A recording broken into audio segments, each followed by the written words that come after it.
everybody, welcome back to my channel. Today is a very special video where I'm going to kind of like do my introduction to Star Wars. As we know, The Rise of Skywalker is premiering it's being released December 20th in theaters. December 19th, you can go see it in some areas. But I wanted to talk to you a little bit about what this saga, this epic saga, has meant to my generation. I'm Generation X, so I was 7 years old in 1977 when Star Wars came out.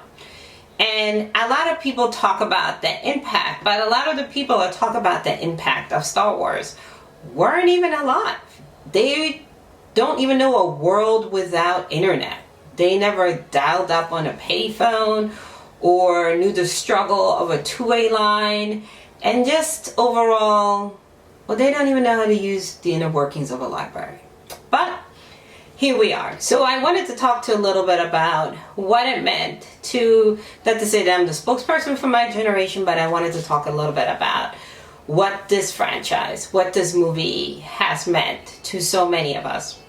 Not from a technical, analytical part, but just from a part of how it's changed. For me, in my personal belief, I believe this was the first movie made that our generation owned, right? We had other movies and things like that, and they were like Disney movies, but this was like the first that was kind of like the thing that I remember being a kid of the 70s that kind of like tied us all together.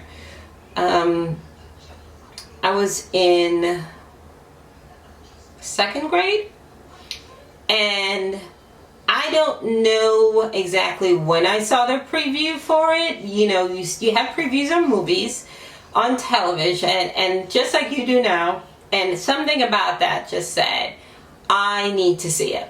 I don't know who got it started. And also, let me paint the picture. I was born in Munich, Germany. So you have to remember, we did not have the internet. Things did not travel like they do travel now. Somehow, this movie traveled from Los Angeles, California, all the way to Munich, Germany, and the rest of the world. There was something about that, and I don't recall at that age being reading newspapers or even reading the entertainment section. But I just remember seeing the preview and speaking to my classmates and being like, I don't know what this is, but I'm telling my parents, my mom, she has to take me to see this.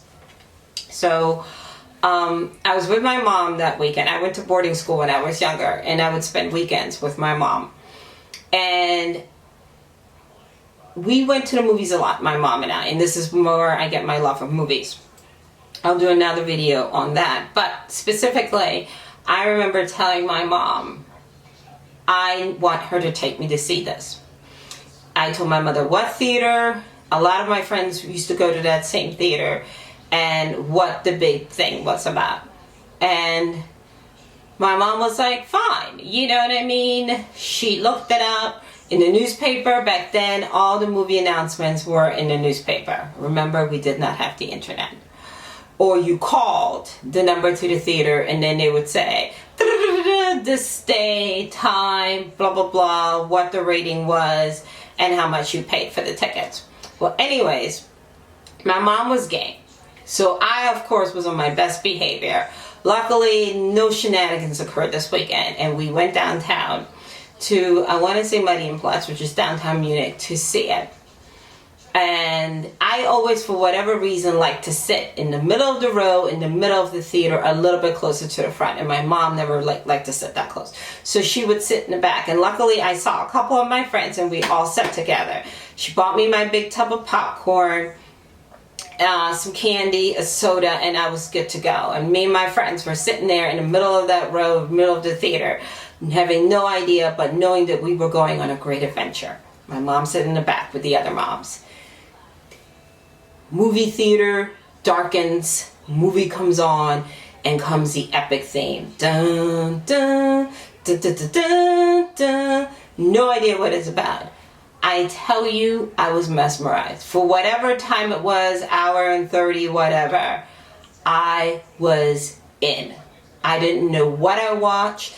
I didn't know where these characters came from, but I thought it was the greatest thing ever. I mean, just the idea, you have to think about it. It was the 70s. You have a woman heroine. Yes, she was a princess, but she wasn't helpless, and she wasn't, unintelligent, and she wasn't a blonde. Think about that. Chewbacca, who is still my favorite character, and Han Solo, who was brash. And also, I think I related to Mark because Mark had lost his family. I lost my father, my biological father, at a very young age. And I kind of got sent to boarding school, not because my parents didn't love me, but because of my parents' work. And the boarding school family, kind of people became my surrogate family. And that's not too similar with Mark, with Obi-Wan Kenobi, and just being taken under his wing and being told who he was and what his destiny was. So it was really kind of I related to it on that count. I also liked just overall, naturally, the action and adventure. Remember, we're from a generation where we didn't schedule play dates. We still played outside by ourselves. And I just remember watching this thing and being like, I gotta see it again. And I did. 10 times. And I will say that I got to give my mom props. She allowed me to see it 10 times. And then later on, many years later, when it came out on VHS, I bought it on VHS. And again, mom let me go be great with that. But the thing after that you have to remember is we got to school. So we saw it on a Saturday.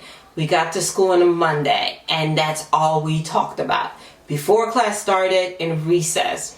And we were just talking about R2-D2, 3CPO, Chewbacca, Han Solo, and then we discovered there were going to be more, that it was going to be a part of the series. There were going to be 3 parts, and we're like, oh great, the adventure didn't end. But what I loved about it is we actually thought this stuff existed. We didn't even care if it wasn't true, but we just knew that there was this world out there where you could have this type of imagination. And what I love about this and those memories is there was a certain innocence. Again, you hear all this chatter and all this stuff. We didn't care about it.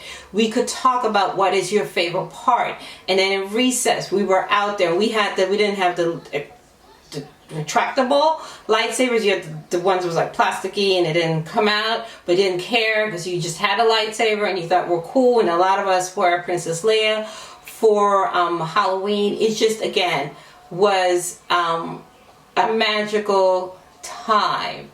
So it's a little bit bittersweet that Star Wars is coming to an end.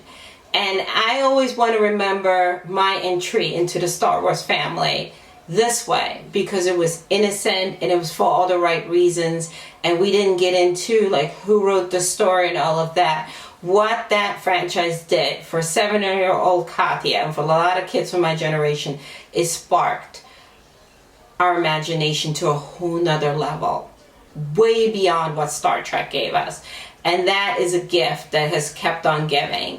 And I myself am going to be a little bit sad to know that this saga ends. In my next video, I'm going to talk to you about The Empire Strikes Back and what that meant and who I saw that with and where I was. Huge location change in my life. But if you're watching this video and you're Generation X, tell me where you saw it, with whom, and what it meant to you as a young child. And as always, make sure you give this video a thumbs up and make sure you subscribe to the channel. I'll see you at the next go around.